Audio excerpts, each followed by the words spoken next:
Professor Jamil, um pequeno município com cerca de 4.000 habitantes, localizado a cerca de 70 quilômetros de Goiânia, apesar de ter sido emancipado apenas em 16 de janeiro de 1991, já remonta um grande conteúdo histórico e cultural, já se dizendo em meia década de 1940, sendo esses registros resgatados na forma de um mini conteúdo audiovisual, com o objetivo de valorização histórica e cultural da própria cidade. Então, analisarmos o conteúdo histórico da nossa cidade, é interessante nós analisarmos o fato que a própria família Safad, a família que acabou atuando arduamente para a construção do nosso município, ela é uma família oriunda libanesa, uma família fruto de uma migração árabe. Então, um dos principais personagens que a gente pode estar citando, que atuou toda essa questão da formação da nossa cidade, da idealização da nossa cidade, foi o próprio professor Jamil Salim Safad, que, como um cara muito estudioso, que a gente pode ver,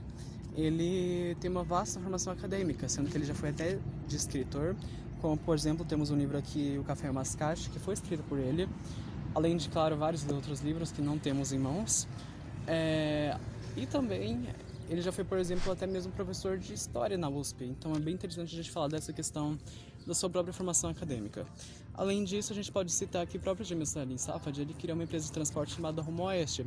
com o objetivo de desbravar o oeste do país, assim idealizando uma cidade com seu próprio nome, que seria a cidade de Professor Jamil.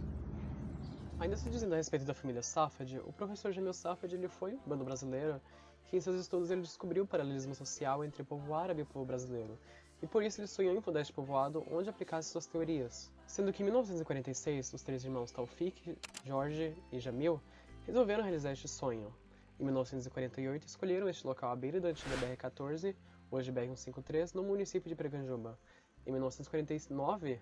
iniciaram o loteamento, sendo que já em 1950, quando soldavam qual seria o nome da futura povoação, inesperadamente morre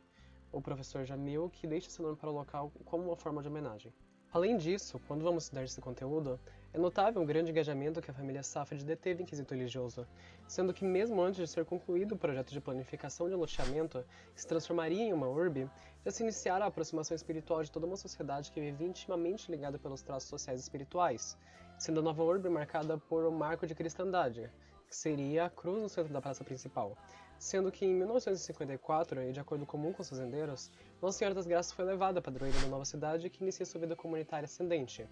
assim como a idealização da própria paróquia Nossa Senhora das Graças. O Taufik Salim Safad foi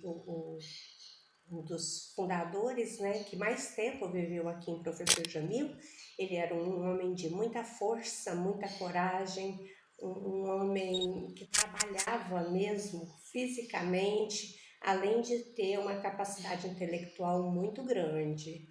Ele era um conselheiro para os jovens, ele atuava na organização, no conselho da igreja, em toda essa área administrativa e também na construção da cidade, como a Praça da Igreja foi quase que totalmente construída por eles ali. O professor Jorge Salim Safad era uma pessoa que exercia na comunidade uma influência mais do lado intelectual. Ele era um grande incentivador da leitura, ele distribuía livros para os alunos, ele coletava trabalhos para os alunos, ele incomodava muito com esse lado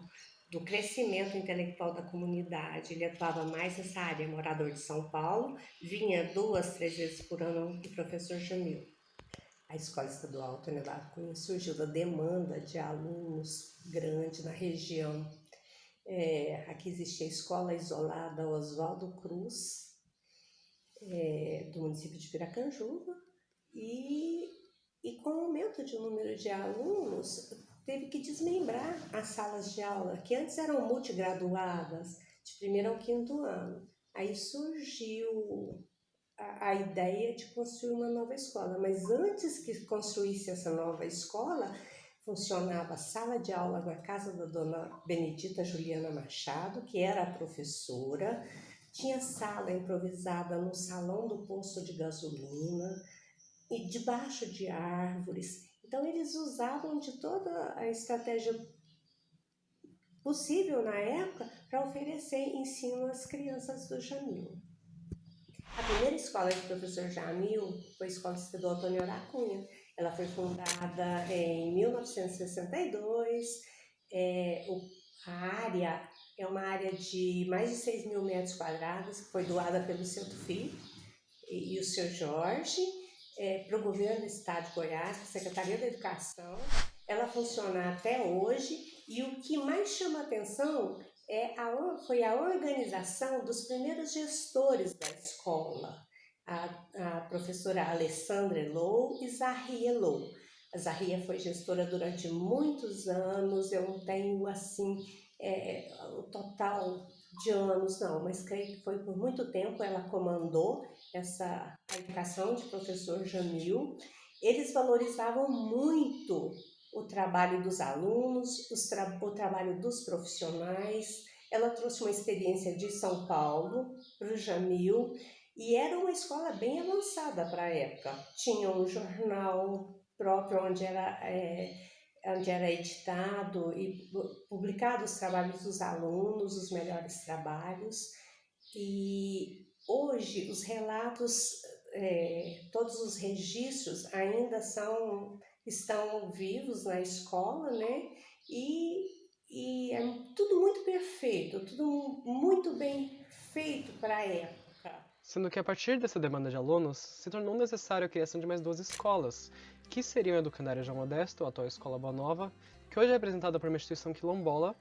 e o Colégio Estadual Professor Jamil Safad, sendo todas essas 2 escolas localizadas na proximidade do centro da cidade. Mudando de eixo temático, se torna interessante a discussão sobre o Centro Espírita Luz e Caridade, onde teve seu marco inicial ao passar por um momento de provação do casal Eugênio Jacinto de Lemos e Dona Maria Gomes de Lemos, no qual a mesma cometida por enfermidade durante aproximadamente 8 meses na busca de médicos e hospitais, sem muita solução de cura, buscou refúgio na fé e os foi indicado ao Centro Espírita em Palmelo, no município de Pires do Rio. Lá o casal permaneceu por um período de 2 anos, já podendo sentir o início de cura nos 3 primeiros meses iniciais. A gratidão pela cura fez com que seu pai, Manuel Jacinto de Lemos, o incentivasse a criar um centro espírita aos molhos do conhecimento de Palmelo. Para isso, aconselhou também a convidar Lírio Eliseu Teixeira, pai e irmãos, para dirigir o centro. Estava selada ali uma parceria que contribuiria não só no quesito espiritual e social, que nascia no coração do conhecido hoje bairro Boa Nova, no qual este demonstrou relevância e característica da população quilombola, que veio residir desde as primeiras casas do povoado e que até hoje essa comunidade se faz parte do desenvolvimento e da história, não só do bairro, como também de toda a cidade de Professor Jamil.